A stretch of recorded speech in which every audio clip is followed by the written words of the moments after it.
પ્રિયજનો, આપણે અધ્યાય 9 34માં અંતિમ શ્લોકનો વિચાર કરી રહ્યા છીએ.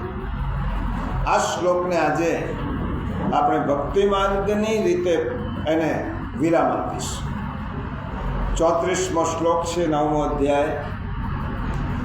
આવતા રવિવારે આપણામાંથી કોઈ પણ બેન ભાઈ 9મા અધ્યાયના સંદર્ભમાં એમને જે શ્લોક ગમ્યો હોય, જે ભગવદ્ વાણી ગમી હોય, જે શ્લોક એમને સ્પર્શી ગયો, એ શ્લોકનું થોડું પણ અડધી મિનિટ, 2 મિનિટ વિવરણ કરશે તો આપણું સાંભળેલું થોડુંક દ્રઢ થશે. એટલે આવતા રવિવારે આખા 9મા અધ્યાયનો સમાપન, અને પછી આપણે જોઈશું કે 9મા અધ્યાયનો આખો અધ્યાયનો સાર જે ભગવાને કહ્યો છે, અને પછી તે આપણે 10મો અધ્યાય શરૂ કરીશું. 9મા અધ્યાયનો આ શ્લોક ભક્તિનું હાર્દ છે. 34મો શ્લોક ભક્તિનું હાર્દ છે, અને શ્રી કૃષ્ણ ભગવાનની આજ્ઞાત્મક વાણી છે અને આશ્વાસનાત્મક વાણી છે. આજ્ઞા પણ છે અને આશ્વાસન પણ છે.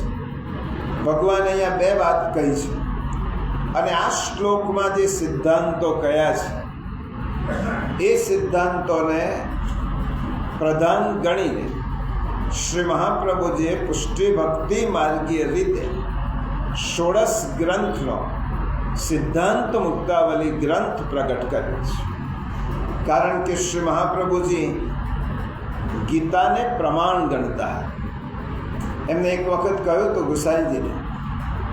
ગુસાઈજીએ પૂછ્યું, આપણા બધાના મનમાં આવો પ્રશ્ન હોય કે શ્રી મહાપ્રભુજીએ ગીતા ઉપર સ્વતંત્ર ભાષ્ય કેમ નથી લખ્યું? આ ગીતા નિબંધમાં ગીતાના બધા સંદર્ભો આપ્યા છે.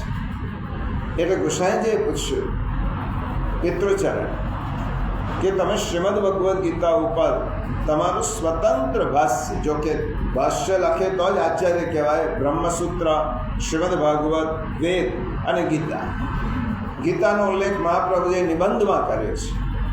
પણ ગુસાઈજીએ પૂછ્યું ત્યારે મહાપ્રભુજીએ સુંદર જવાબ આપ્યો, ગીતોક્તમ પ્રમાણમ. ગીતા એ પ્રમાણ વાણી છે, સ્વયં ભગવાનના મુખારવિંદમાંથી નીકળેલા વચનામૃત છે.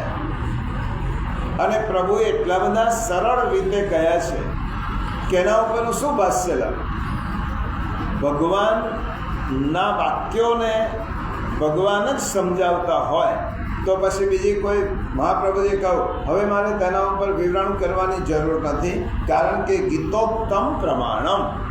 કોઈ શાસ્ત્રને કેવું હોય, પછી મહાપ્રભુજી આજ્ઞા કરી કે તમે જ્યારે કોઈ પણ શાસ્ત્ર સમજાવો છો, એ પછી ભાગવત પણ હોય, ગીતાને સંદર્ભમાં રાખીને જો શાસ્ત્રને સમજાવો તો એ સાચી વૈષ્ણવતા છે.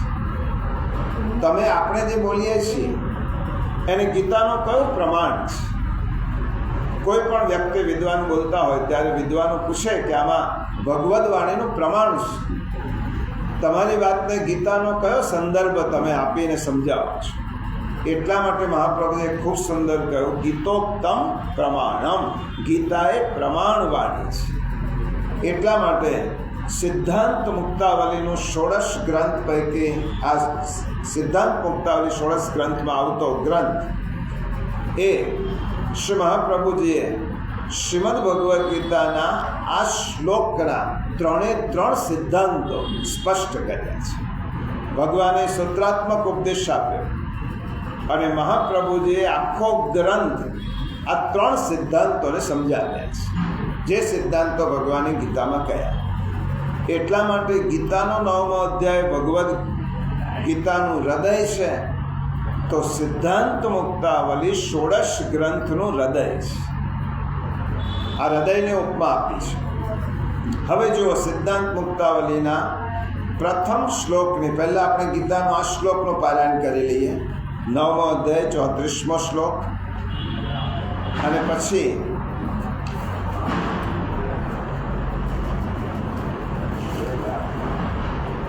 મન્મના ભવ મદ્ભક્તો મદ્યાજી મામ નમસ્કુરુ મામે વૈ નિશ્યસયુક્તવૈવમ આત્માનં મત્પરાયણ.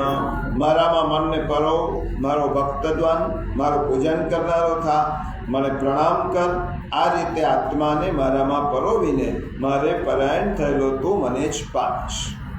હવે સિદ્ધાંત મુક્તાવલીનો પહેલો શ્લોક શ્રી મહાપ્રભુજી જેનું વિવરણ કર્યું છે.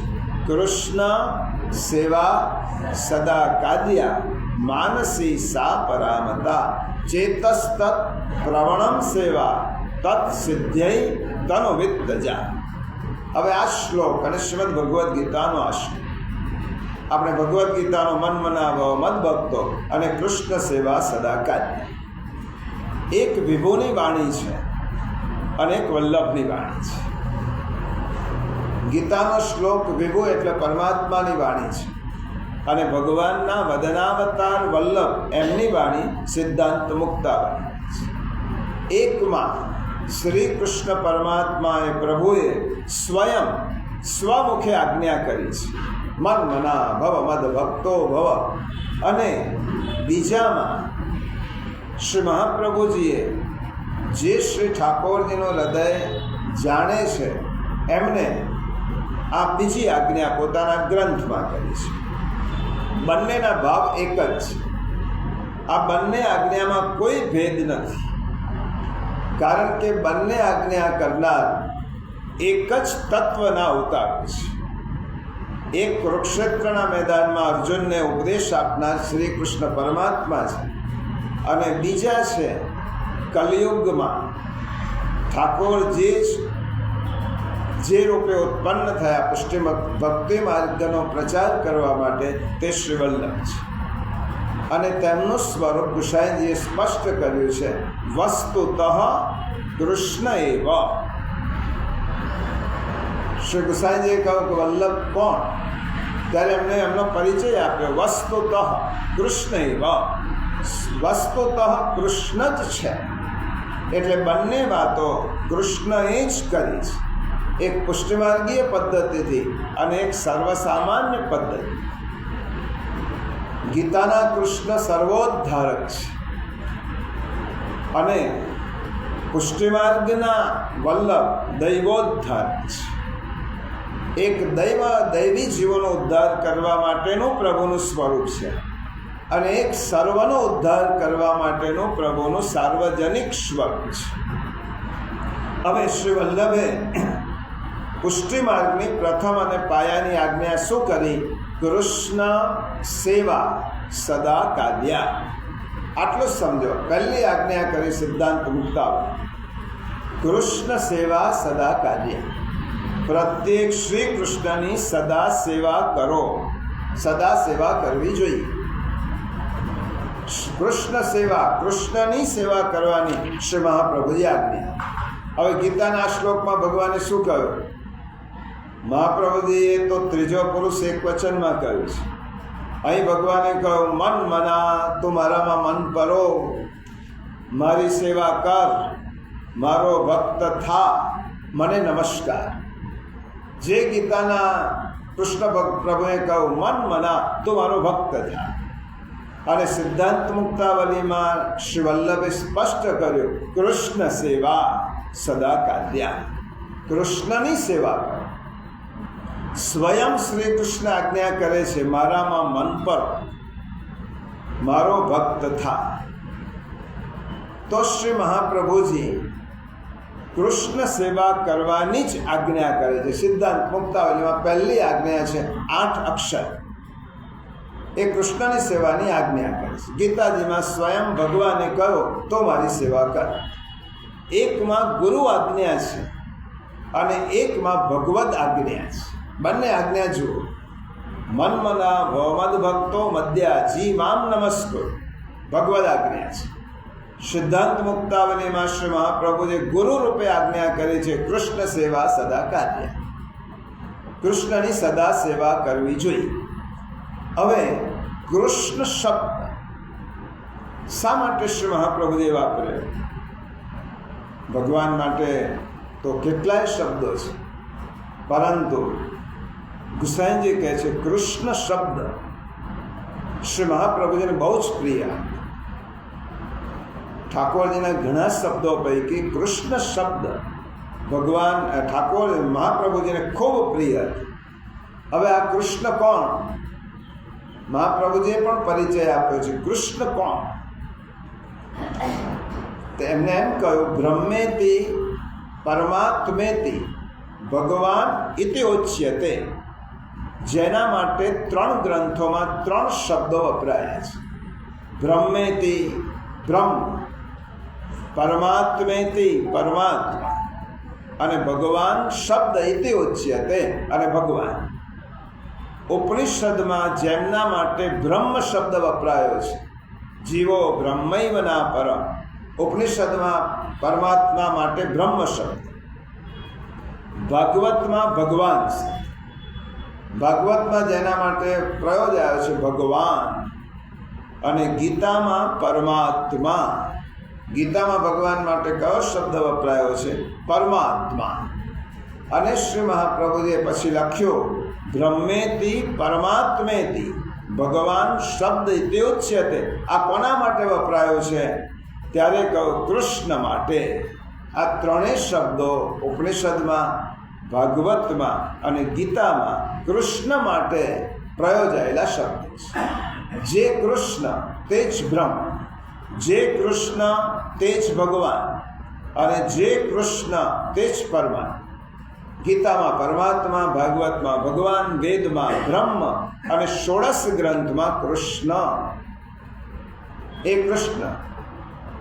એટલા માટે જુઓ, વૈષ્ણવી દીક્ષા જ્યારે આપવાનું થાય ત્યારે કૃષ્ણ સંબંધ નથી કહેતા. કયો સંબંધ કહીએ છીએ? બ્રહ્મ સંબંધ. બ્રહ્મ સાથેનો સંબંધ. કારણ કે કૃષ્ણ એ બ્રહ્મનું જ સ્વરૂપ છે, બ્રહ્મ જ છે. હવે કૃષ્ણ શબ્દ 16 ગ્રંથમાં તમે જોશો, અભ્યાસ કરશો, તો દરેક ગ્રંથમાં મોટાભાગે ઠાકોરજી માટે કૃષ્ણ શબ્દ શ્રી વલ્લભે વાપરે છે. કૃષ્ણ સેવા સદા કાર્ય પરબ્રહ્મ તુ કૃષ્ણો હિ અતસ્તો બ્રહ્મવાદેન કૃષ્ણે બુદ્ધિર વિધીયતા. સિદ્ધાંત મુક્તાવલીનો જ તમે અભ્યાસ કરશો, ખાલી 10 વાર શ્રી મહાપ્રભુજીએ કૃષ્ણ શબ્દનો ઉપયોગ કર્યો છે. સિદ્ધાંત મુક્તાવલીના આ શ્લોકમાં 10 વખત કૃષ્ણ શબ્દ. અને પરબ્રહ્મ તો કૃષ્ણો હિ, પાછું એમાં સ્પષ્ટ કર્યું પરબ્રહ્મ એ કૃષ્ણ જ છે અને કૃષ્ણ જ પરબ્રહ્મ છે. એ પાછું સ્પષ્ટ કર્યું. અન્ય 16 ગ્રંથોમાં જોશો તો કૃષ્ણ દ્વારા જ પ્રભુને ઓળખાવ્યા છે. હવે અષ્ટાક્ષર મંત્ર જ્યારે શ્રી મહાપ્રભુજી આપ્યો ત્યારે પણ તેમાં શ્રી કૃષ્ણ શરણમ મમ. જો બ્રહ્મ સંબંધમાં બ્રહ્મ શબ્દ વાપર્યો, અષ્ટાક્ષર મંત્રમાં શું કહ્યું? શ્રી કૃષ્ણ શરણમ મમ, કૃષ્ણ જ મારું શરણ છે. તો પંચાક્ષર મંત્રમાં કૃષ્ણ તવાસ્મી, પંચાક્ષર મંત્ર ગદ્ય મંત્રનો છેલ્લા 5 અક્ષર કૃષ્ણ તવાસ્મી. તો કૃષ્ણાશ્રય ગ્રંથમાં શ્રી મહાપ્રભુજીએ શું કહ્યું? કૃષ્ણ એવ ગતિર્મમ.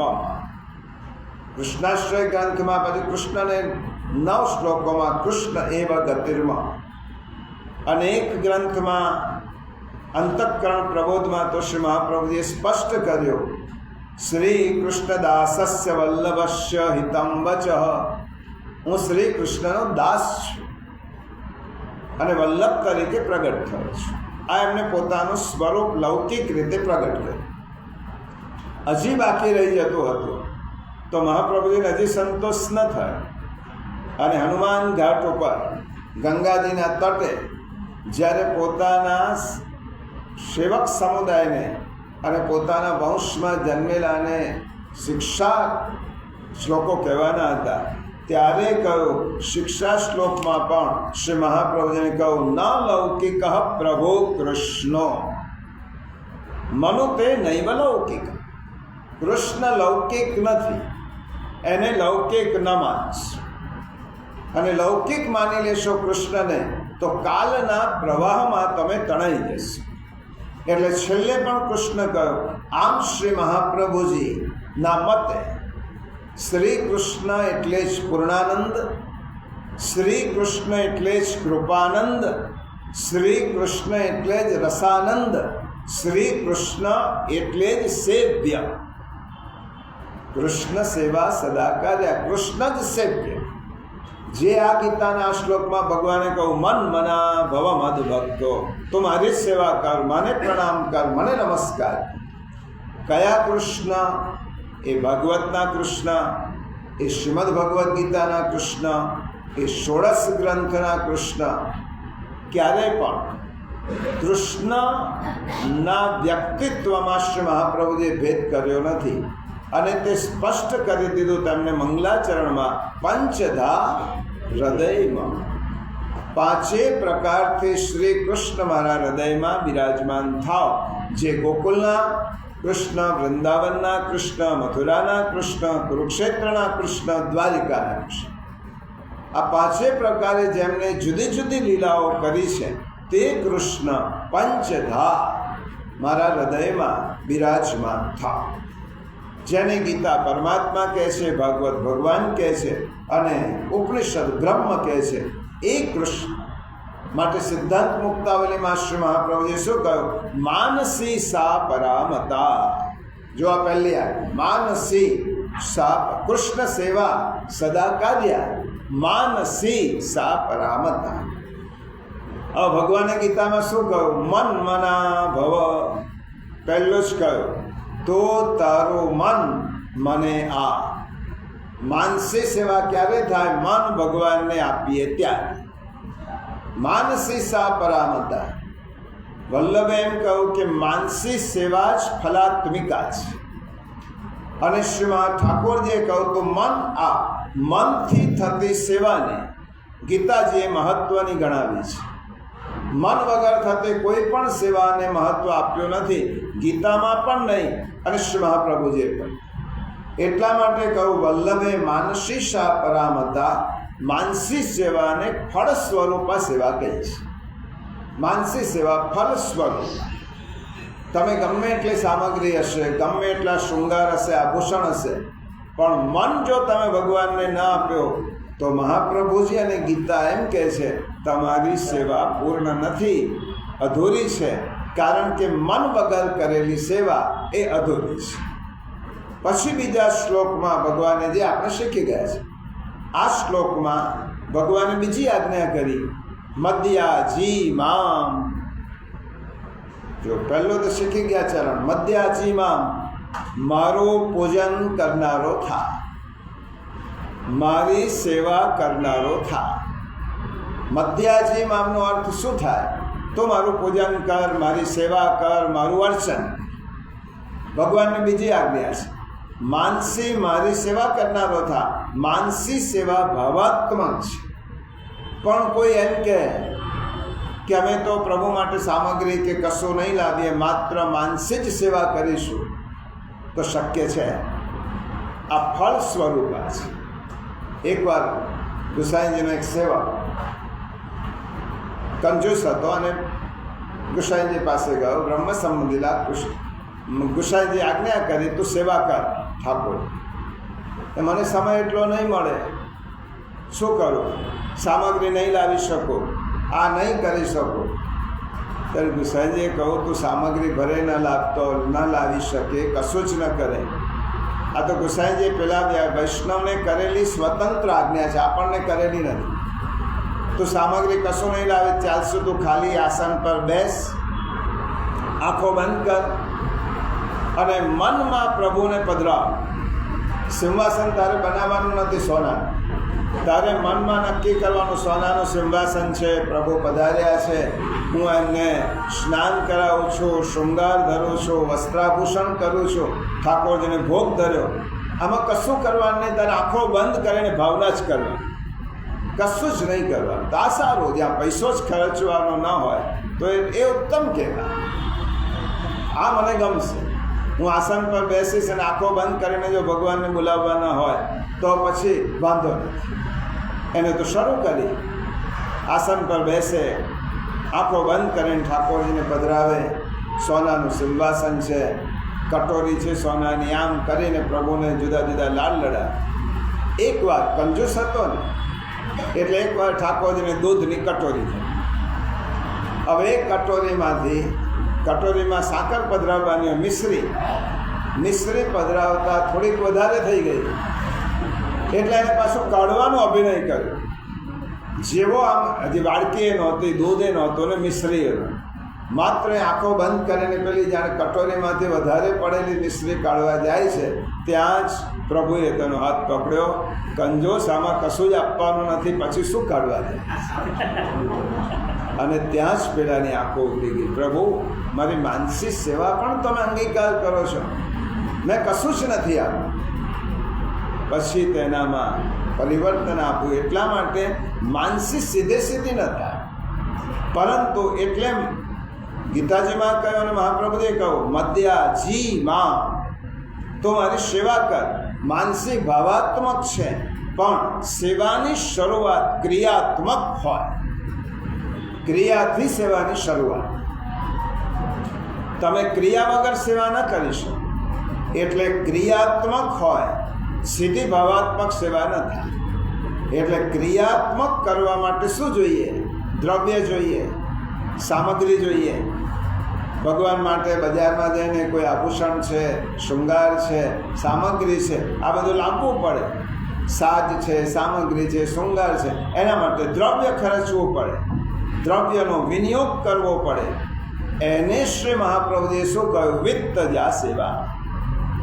જો ગીતામાં શું કહ્યું? મદ્યાજી મામ, તો મારી સેવા કર.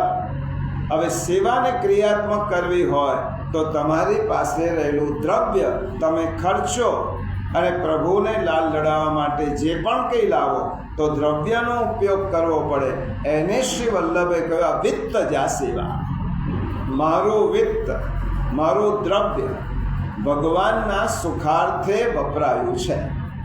મારી પાસે જે દ્રવ્ય છે, વિત્ત છે, એ પ્રભુના સુખ માટે. એને ગીતાજીમાં કહું મદ્યાજી. હવે વિત્તજા સેવા શા માટે? ગીતામાં ભગવાને મદ્યાજી કેમ કહ્યું? પહેલું એમ જ કીધું હોય, મન મના ભવ, તારું મન મને આપી દે. પણ ગીતામાં ભગવાને બીજું કહ્યું, મદ્યાજી મામ, તું મારી સેવા કર. એ સેવા વિત્તજા સેવા શા માટે? કારણ કે વિત્તમાં આપણું મમત્વ છે. આ મારું દ્રવ્ય, આ મારું ધન, આ મારો પૈસો, આપણું મમત્વ વિત્તમાંથી છોડાવવા માટે. આ ધન કોણ? કશ્ય શ્વિત ધનમ. આ ધન કોણું છે? ઉપનિષદે કહ્યું ધન મારું નથી, ધન ભગવાનનું છે. તો ઉપનિષદ પૂછે છે, તારી પાસે રહેલું ધન તારું નથી. ઈશાવાસ્યમિદમ સર્વમ પ્રભુનું છે. તો જે દ્રવ્ય પ્રભુનું છે તેને પ્રભુ માટે ખર્ચ કરવો જોઈએ. આનું નામ વિત્તજા સેવા. જે ધન મારું નથી, ભગવાનની માલિકીનું છે, તો ભગવાન માટે તેનો ખર્ચ થાય, તેનો ઉપયોગ થાય, એટલા માટે વિનિયોગ થાય, તેને વિત્તજા સેવા કહેવાય. હવે વિત્તજા સેવા પછી એ વિત્ત વધારે હોય કે ઓછું? કોઈ એમ કે અમારી પાસે તો એટલો વિત્ત નથી, અમારી પાસે એટલું દ્રવ્ય નથી કે ભગવાનનું સિંહાસન કરીએ, વસ્ત્ર આભૂષણ કરી શકીએ. ત્યારે શ્રી વલ્લભે આજ્ઞા કરી, તમારી પાસે જેટલું વિત્ત છે તેટલું, જે છે એટલા વિત્તમાં પણ ભગવાનનો વિનિયોગ થાય એ જરૂરી છે. વધારે હોય તો વધારે પ્રમાણમાં સેવા થાય, ઓછું હોય તો ઓછું. પદ્મનાભદાસ, હું પ્રસંગથી આ સિદ્ધાંતને વધારે સ્પષ્ટ થશે. મદ્યાજીમામ અને વિત્તજા સેવા, આ બંનેનો સમન્વય છે. પદ્મનાભદાસ શ્રી મહાપ્રભુજીના અંતરંગ સેવા. શરૂઆતમાં વ્યવસાય બ્રાહ્મણ હોવાથી એક કથા વાર્તા કરીને પોતાની આજીવિકા કરતા, અને શ્રીમદ ભાગવતને કથા કરીને આજીવિકાનું સાધન બનાવ્યું.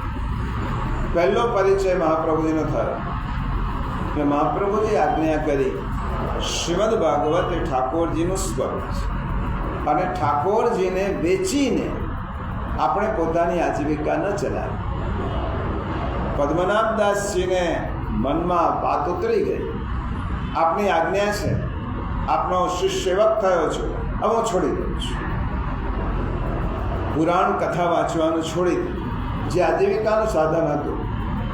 હવે પોતાની પાસે જેટલું દ્રવ્ય હતો એનાથી પ્રભુની સેવા કરે છે, પણ દ્રવ્ય વધતું નહોતું અને ઘટતું હતું. એક સમય એવો આવ્યો, સેવા પધરાવી છે, ઠાકોરજી ઘરમાં છે, હવે સામગ્રી લાવવા માટે દ્રવ્ય નથી, એકમાત્ર ચણા છે, છોલા છે થોડાક પડી. હવે પ્રભુની સેવા કરવી છે, કેવી રીતે કરવી?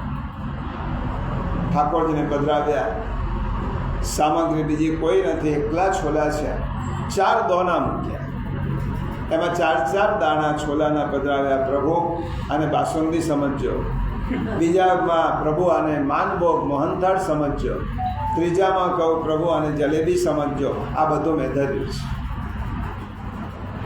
હવે એટલામાં એક સેવક, બીજા વૈષ્ણવ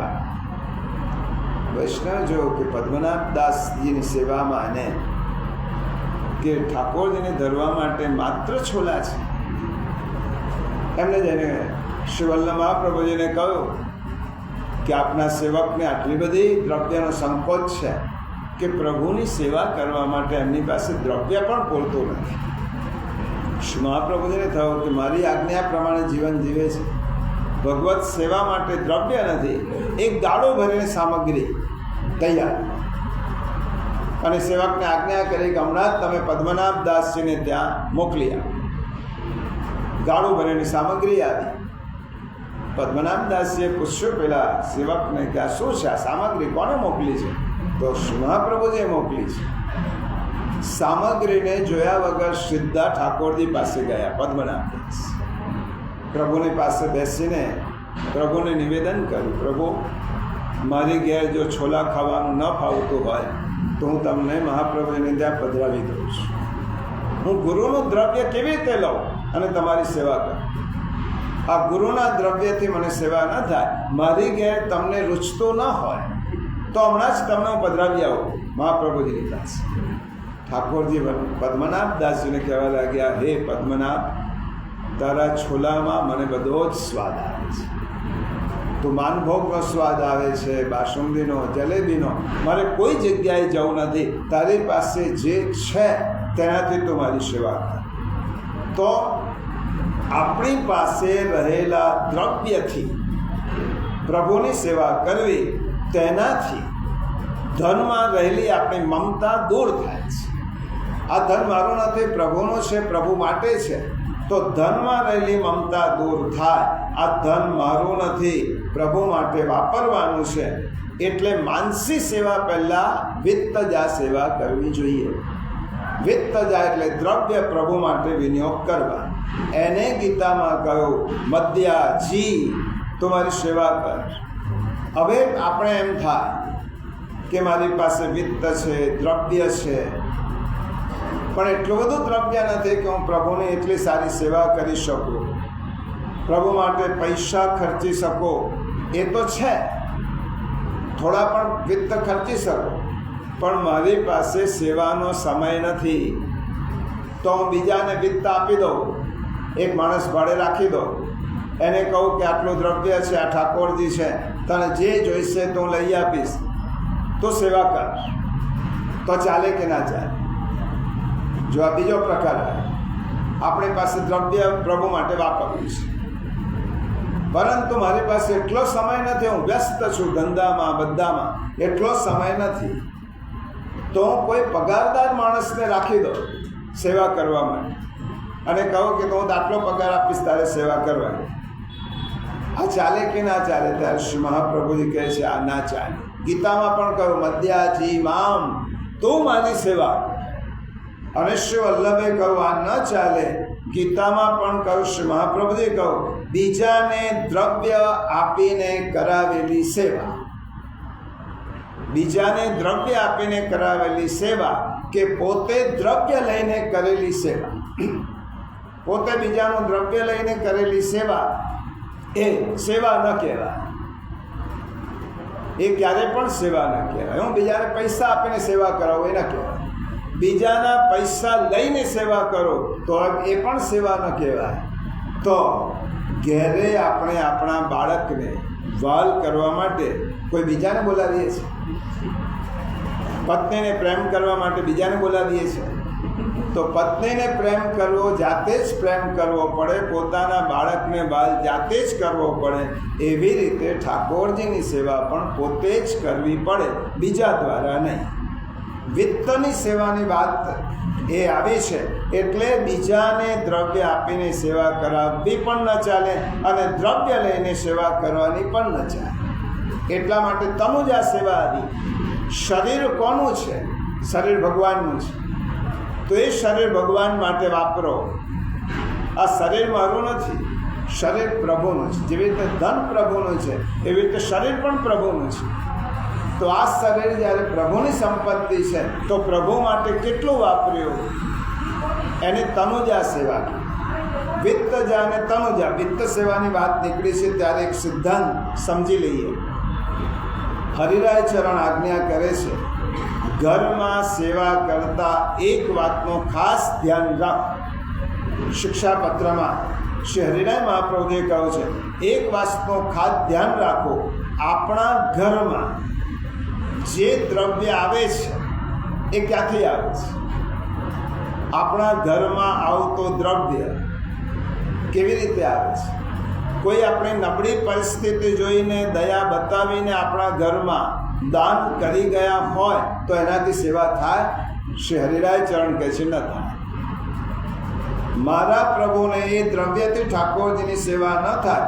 ઠાકોરજીના નામે કે ઠાકોરજી માટે બીજાની પાસેથી દ્રવ્ય લેવું નહીં. મારે મારા પ્રભુની સેવા કરવી છે, આટલો મદદ કરો, એ ન લેવું જોઈએ. આટલો દ્રવ્ય શ્રી ઠાકોરજીની સેવામાં ન ચાલે. ચોરીથી આવેલું દ્રવ્ય ન ચાલે. છળ કપટ કરીને અનીતિથી આવેલું દ્રવ્ય પ્રભુની સેવામાં ન ચાલે. કોઈની પાસેથી ઓછીનો લીધો, ઉધાર લીધેલો એ દ્રવ્ય પ્રભુની સેવામાં ન ચાલે.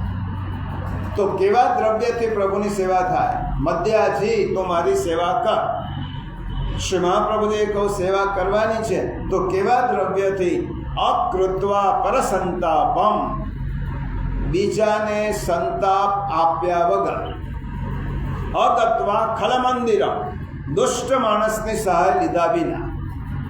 અને અક્લેશયિત્વા ચાત્માનમ, પોતાની જાતને ક્લેશ આપ્યા વગર જે પણ કંઈ મળે તે ઘણું છે એમ સમજવું. એટલા માટે આ અધ્યાયમાં ભગવાને શું કહ્યું છે? આગળ એક શ્લોક શીખી ગયા.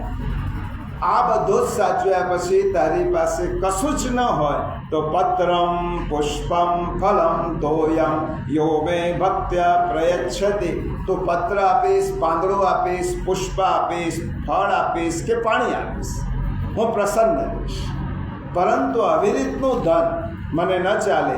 એટલા માટે તનુજા સેવામાં આટલું ધ્યાન રાખવાનું. શરીર ભગવાને આપ્યું છે એટલા માટે તત્સિદ્ધ્યૈ તનુ વિત્તજા. શું કહ્યું બીજું? તનુ એટલે શરીર. માનસિક સેવા કેવી રીતે સિદ્ધ થાય?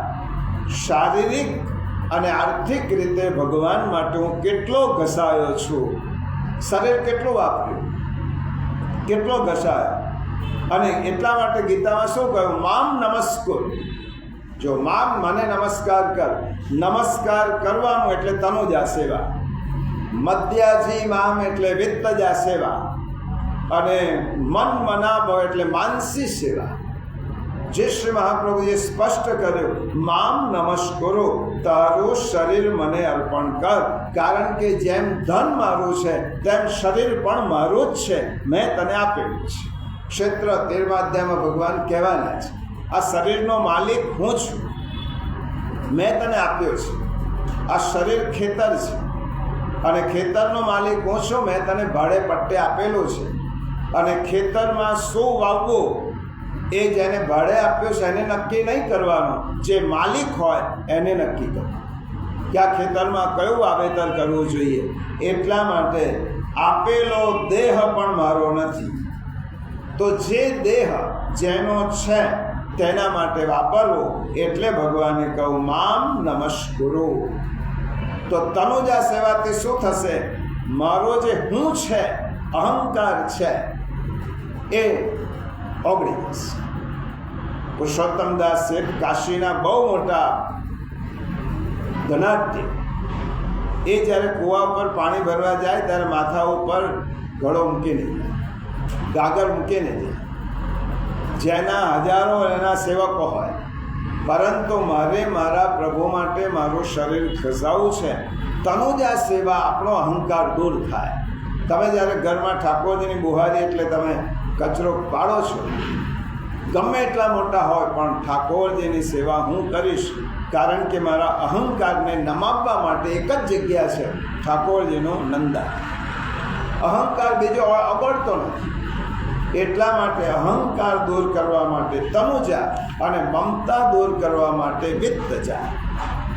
ભક્તિમાં બે જ બાબતો બાધક છે, અહમતા અને મમતા. આ અહમતા દૂર કરવા માટે શરીરથી પ્રભુ માટે ઘસાવો, તનુજા સેવા કરો, મધ્યાજી મામ નમસ્કુર. અને આપણું મમત્વ દૂર કરવા માટે આપણે વિત્તજા સેવા, મધ્યાજી. બીજા અર્થમાં વિત્તજા અને તનુજા સેવા કરવી પડશે. આમ કરવાથી હું ભગવાનનો છું અને મારી પાસે રહેલું બધું જ ભગવાનનું છે, એ ભાવના દ્રઢ થતી જશે. હું ભગવાનનો છું, હું મારી પાસે રહેલું બધું જ ભગવાનનું છે, એ ભાવના દ્રઢ થશે. અને પછી ઓટોમેટિક મામે વૈશ્યસી કૌંતેય, પછી સમર્પણ આવશે. મામે વૈશ્યસી કૌંતેય મત્પરાયણમ. તું આટલું કરીશ તો તારું સમર્પણ મામે વૈશ્યસી યુક્ત્વૈવ આત્માનમ મત્પરાયણમ. આ બીજી લીટીમાં પ્રભુએ કહ્યું, તું આટલું કરીશ, તને તનુજા સેવા કરીશ, મધ્યાજી મામ નમસ્કુરુ, વિત્તજા તનુજા, અને તારું મન મને આપીશ, આટલું ટેવ પાડીશ તો ચિંતા ન કર, તારા આત્માને તું મારામાં પરોવી શકીશ અને મને પરાયણ થઈશ. જેને શ્રી મહાપ્રભુએ કહ્યું, તારું સમર્પણ થશે. આટલું કરીશ તો તારું પ્રભુમાં સમર્પણ થશે. તારું વિત્ત, તારું શરીર, તારું મન તું ભગવાનને આપીશ તો તે સાચું સમર્પણ છે. નહીં તો બોલવાથી ન થાય. આપણે ભગવાનને કહે હું સમર્પિત છું, પણ ભગવાને કહું સમર્પિત છે, પણ તે કેટલું આપ્યું? તારું વિત્ત આપ્યું, શરીર મારા માટે ઘસાવ્યો. સમર્પણ કરવા માટે 3 વસ્તુ પ્રભુને સમર્પિત કરવી જોઈએ: વિત્ત, શરીર અને મન. આ 3 થશે તો મત પરાયણમ, તો મને પરાયણ થઈશ. તેથી આ શ્લોકનો સાર સમજી લઈએ. તારી ઈચ્છા મને પામવાની છે ને? ભગવાન પૂછે છે. અર્જુનના નિમિત્તે આપણને બધાને પૂછે છે, તારી ઈચ્છા મને પામવાની છે? આપણે કહીએ હા, મારી ઈચ્છા છે પ્રભુ આપની પાસે આવવાની, પામવાની. તો ભગવાન કહે તો મને પરાયણ થઈ જાય. પછી આપણે ભગવાનને પૂછીએ, ભગવાન પરાયણ થવું એટલે શું કરવું? આ શ્લોકનો આખો સાર છે. પ્રભુ પરાયણ થવું એટલે શું કરવાનું? સમર્પણ કરવું એટલે શું કરવું? તો ભગવાન કહે છે, પહેલાં મને તારો દેહ મારા માટે ઉપયોગ કર. તારા દેહનો ઉપયોગ મારા માટે કર. તનુજા સેવા કર. મારી સેવા તું જાતે કર. દેહનો મારા માટે ઉપયોગ કર. આપણે પૂછીએ તેનાથી શું થશે? ભગવાન કહે કે તેનાથી તારી અંદર રહેલો અહંકાર ઓગળશે. મને અહંકાર પ્રિય નથી, તો તનુજા શરીરથી સેવા કરીશ, તારો અહંકાર ઓગળશે અને અહંકારની ગ્રંથિ દૂર થશે. પછી ભગવાન કહે છે કે જેમ દેહ મારો છે, દેહ, તેમ તારી પાસેનું રહેલું દ્રવ્ય એ પણ મારું છે. તો દ્રવ્યથી સેવા કર, એટલે તો વિત્તજા સેવા કર. શરીરથી દ્રવ્યથી સેવા શરૂ કર. આપણે પૂછીએ, પ્રભુ વિત્તજા સેવા કેમ કરવાની? ત્યારે ભગવાન કે તારી અંદર જે મમત્વ છે ને, આ મારું છે, આ મારું છે, આ મારું છે, એ દૂર કરવા માટે તારે વિત્તજા સેવા કરવી પડશે. એટલા માટે તું તે કર, મારો સેવક થઈ જા. તારી મમતા છોડી દે, અહંકાર છોડી દે, તો તારામાં શું આવશે? દીનતા, દૈન્ય આવશે. અને દીનતા જ મને પ્રિય છે. તારામાં જે દીનતા આવશે એનાથી હું પ્રસન્ન થઈશ. હું ઘણી વાર દ્રષ્ટાંત કહું છું. 56 ભોગનો જે મનોરથ છે એ પુષ્ટિ સંપ્રદાયમાં સૌથી પહેલો શ્રી ગુસાઈજીના જ્યેષ્ઠ પુત્ર ગિરધરજીએ કર્યો. સૌથી પહેલું ઠાકોરજીની સાથે ઠાકોરજીએ સેવામાં કહ્યું કે મને આવી રીતે બડો મનોરથ એમના મનમાં થયો. ગિરધરજીએ શ્રી ગુસાઈજી પાસે ગયા. પિતૃચરણ હતા, આજ્ઞા લીધી. મારી ઈચ્છા છે કે ઠાકોરજીને બડો મનોરથ 56 ભોગની સામગ્રી સિદ્ધ કરીને ધરાવવી છે. શ્રી મહાપ્રભુજીએ કહ્યું, કેમ? મને પ્રભુએ કહ્યું છે, ઠાકોરજીએ મને આજ્ઞા કરી છે. શ્રી વલ્લભે એક વાત ના પાડી. હજી ઉતાવળ કરવા જેવી નથી. પણ ગિરધરજીએ જીત કરી, ના, મારી ઈચ્છા છે કે મારે ઠાકોરજીની સામગ્રી સિદ્ધ કરીને ધરાવવી છે. ગુસાઈજીએ એમ કહ્યું કે ધ્યાન રાખજો, મનોરથ કરવામાં એટલું બધું લૌકિક ન વધી જાય કે અલૌકિક ભૂલી જવાય. એટલું લૌકિક ન વધી જાય. તમે જ્યારે લૌકિકમાં આવો છો ત્યારે તમારું બધું જ ધ્યાન કોણ આવ્યું, કોણ ગયું, ખાધું પીધું, આ બધામાં. અલૌકિક છૂટી ન જાય એવી રીતે લૌકિકને કરશો તો વાંધો નહીં, આટલું ધ્યાન રાખજો. ગિરધરજીએ બહુ મોટો મનોરથ કર્યો, સજાવ્યો. પ્રભુની સામે બધા જ સામગ્રી સિદ્ધ કરી, સજાવી. અને મનમાં આટલી બધી સામગ્રી જોયા પછી મનમાં એમ થયું, કોઈ પણ હોય, આટલી બધી સામગ્રી મેં સિદ્ધ કરી છે. પ્રભુને કેવો આનંદ આવતો હશે, પહેલી વખત આટલી સામગ્રી પ્રભુની સામે ધરી છે. એટલે ઠાકોરજીની પાસે ગયા. પ્રભુ આનંદ આવ્યો કે નહીં? ત્યારે ઠાકોરજીએ કહ્યું, નહીં આવ્યો. પદ્મનાભ દાસ છે, છોલા જેસો આનંદ નહીં આવ્યો. ગિરધરજીની આંખમાં પદ્મનાભ દાસે તો છોલા જ ધર્યા. અને પ્રભુ આટલા 56 ભોગની સામગ્રી છે ને કે પદ્મનાભ કે છોલા જેસો નહીં. ગિરધરજીની આંખમાં અશ્રુપાત. પ્રભુ અહંકારથી હું આપને પૂછવા આવ્યો, તમે તો બ્રહ્માંડના અધિપતિ છો, અને હું અહંકાર વશ પૂછવા આવ્યો કે આનંદ આવ્યો કે નહીં. અને જેવો અશ્રુપાત જોયો ઠાકોરજીએ ગિરધરજીની આંખોમાં, અબ આગળ હવે મને આવી ગયો. જ્યારે તારા મનમાં એમ થયું કે હવે મારું આ હું કરી જ નથી શકતો પ્રભુ માટે, તો આવ્યો. એટલા માટે પ્રભુ મારું મન પણ તારું, વિત્ત પણ તારું, શરીર પણ તારું, અને તે તારી માનસી સેવા સિદ્ધ થશે. અને આટલું કરીશ તો હવે તારે કોઈ ચિંતા કરવાની જરૂર નથી, કારણ કે તું મારો થયો, તું મને પરાયણ થઈ ગયો. તે તારું દેહ મને અર્પણ કર્યો, વિત્ત અર્પણ કર્યું, મન અર્પણ કર્યું. હવે ચિંતા છોડી દે, હવે તું મારો થઈ ગયો. હવે તારે કોઈ ચિંતાની જરૂર નથી. આ તારું સમર્પણ કહ્યું, જેને મન મના ભવમદ ભક્તો મદ્યાજી મામ નમસ્કરો મામે વૈશ્યસયુક્ત્વૈવમ આત્માનમ મત પરાયણ. અને સિદ્ધાંત મુક્તાવલીમાં કહ્યું, આટલું કરીશ તો કૃષ્ણ સેવા સદા કાર્ય માનસી સા પરામતા ચેતસ તત્ પ્રવણમ સેવા તત્ સિદ્ધ્યૈ તનુવિત્તજા. આ શ્રી મહાપ્રભુજી આટલું કરીશ તો શું થશે? તત સંસાર દુઃખસ્ય નિવૃત્તિ. પછી સંસારનું દુઃખ રહેશે નહીં. હવે સંસારનું દુઃખ ખલાસ થઈ ગયું તારા. હવે તને પ્રભુએ ઉચકી લીધો છે. સંસારની નિવૃત્તિ થશે, દુઃખોની. અને બ્રહ્મબોધનમ, અને તને બ્રહ્મનું જ્ઞાન થશે. કૃષ્ણને તું ઓળખી શકીશ. તો આ શ્લોકના સંદર્ભમાં આટલું સમજીએ. આ શ્લોકમાં જે ભગવાને કહ્યું, મદ્યાજી મામ નમસ્કુરુ મન મના ભવ, તનુજા સેવા કર, વિત્તજા સેવા કર, માનસી સેવા કર. આટલું સેવા કરીશ તો તું સમર્પિત થઈશ. તારું સમર્પણ થયા પછી તો ચિંતા મુક્ત થઈ જશે. હવે ચિંતા કરવાની જરૂર નથી. અને આ જ સંદર્ભમાં ગૃહ સેવાની વ્યાખ્યા ગુસાઈજીએ કરી. ઠાકોરજીની સેવા કોણે કહેવાય?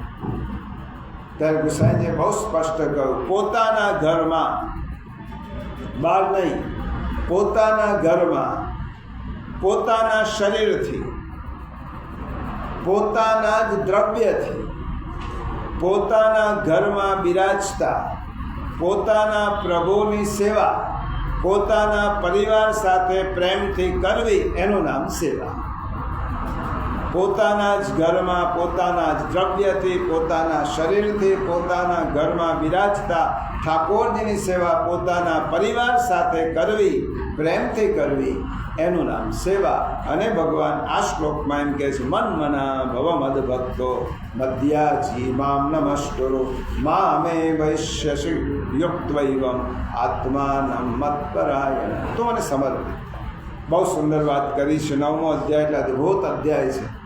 ભગવાને ભક્તિ યોગનો સમગ્ર